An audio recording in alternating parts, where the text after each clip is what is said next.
반갑습니다. 오늘은 깨달음의 핵심 이치 두 번째입니다.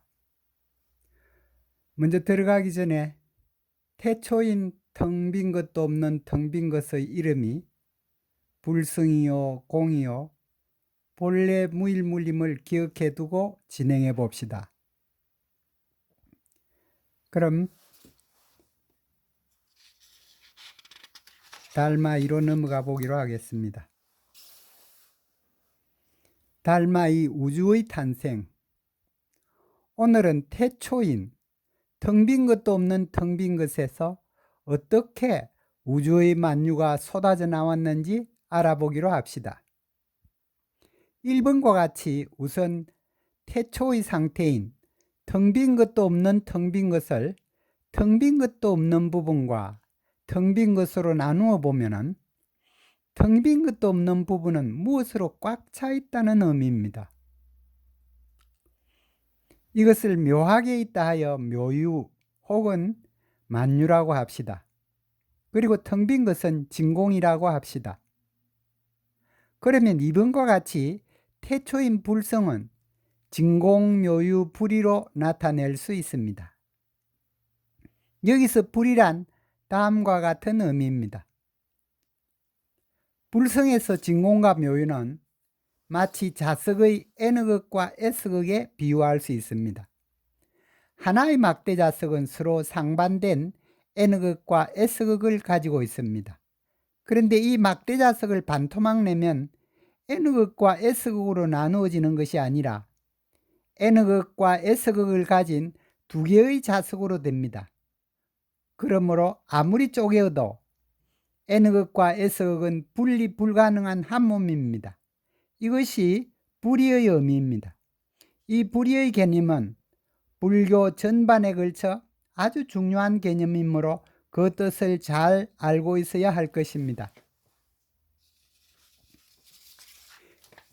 이와 같이 태초인 불성은 항상 진공과 묘유가 한 몸으로 분리 불가능하다는 것입니다. 사찰 입구의 불이문은 이 세상 모든 것이 분리 불가능한 한 몸 혹은 하나라는 의미입니다. 그러므로 분별이나 아르마리를 가져서는 안 된다는 뜻을 함축하고 있습니다. 더욱이 묘유는 유이고 진공은 무에 상당하므로 불성은 유와 무가 한 몸이라고 생각할 수 있습니다. 이처럼 서로 반대되는 두 개가 한 몸이 된 것이 불성이라고 볼 수도 있습니다. 예를 들면 선과 악, 생과 사, 유와 무가 한 몸인 것이 불성이라고 볼 수 있습니다. 여기서 불성이 유무한 몸이라는 말은 불성이 유와 무 모든 것을 간직하고 있다는 것입니다. 그러므로 3번처럼 태초인 불성이 나를 포함한 만유의 근원이요 진리자리임을 알 수 있습니다. 그 결과 4번과 같이 태초인 불성을 깨쳤다는 것은 만유의 근원을 깨쳤다는 것이며 텅 빈 것도 없는 텅 빈 것이 만유의 근원이라는 진리를 깨쳤다는 것입니다. 부처님이 진리를 깨치신 분이니 바로 이 불성을 깨치신 것이요 불성을 깨치는 것이 깨달음인 것입니다. 텅 빈 것도 없는 텅 빈 것인 불성이 나를 포함한 만유의 근원이요 불성도 만유도 유무가 한 몸으로 영원히 존재하지만 말, 글, 생각으로 표현 불가능한 이 깨달음 외에 또 다른 깨달음은 있을 수 없습니다. 만유가 항상 변한다고 생각하는 것은 겉모습에만 집착했기 때문입니다. 이 태초요 불성인 텅 빈 것도 없는 텅 빈 것을 불교에서는 불성, 부처님이라 부르고 예수교에서는 성령, 예수님, 하나님이라 부르고 이슬람교에서는 알라라고 부르고 있습니다.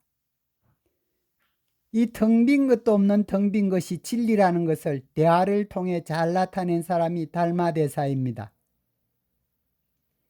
달마대사는 인도 향지국 왕의 셋째 아들로 반야다라 존자의 법통을 이은 뒤 벵골만에서 배로 떠나 3년이나 걸려 중국 광동의 얀나라에 이르렀습니다.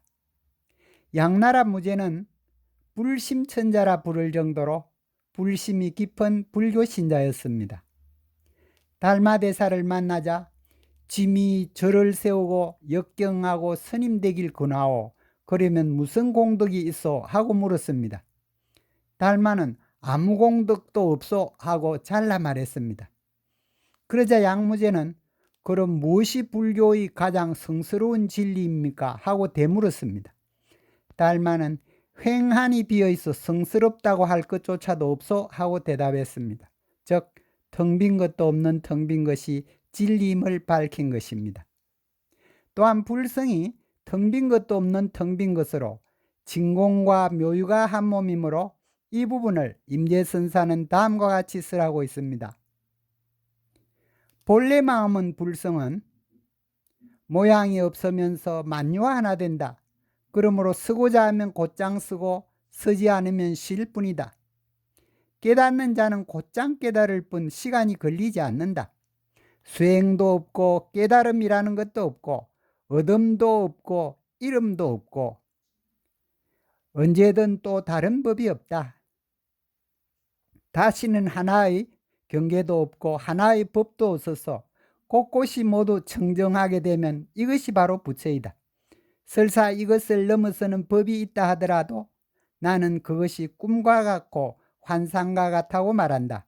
내가 말하는 것은 이것이 전부다 고스라고 있습니다. 이와 같이 깨닫게 되면 이 세상 만유가 불성인 텅 빈 것도 없는 텅 빈 것이요 본래 무일무를 깨치게 되므로 이 세상 모든 것에서 해탈하게 되어 일체의 근심 걱정에서 자유롭게 됩니다. 내 마음이 실제로 불성인 텅 빈 것도 없는 텅 빈 것에 이르기 위해서는 내 생각이 망념의 근원임을 깨쳐 내 생각을 내어서되 섰다는 흔적을 남기지 않으면 됩니다. 이것이야말로 기러기 눈밭을 날아도 흔적조차 남기지 않는 경지인 것입니다.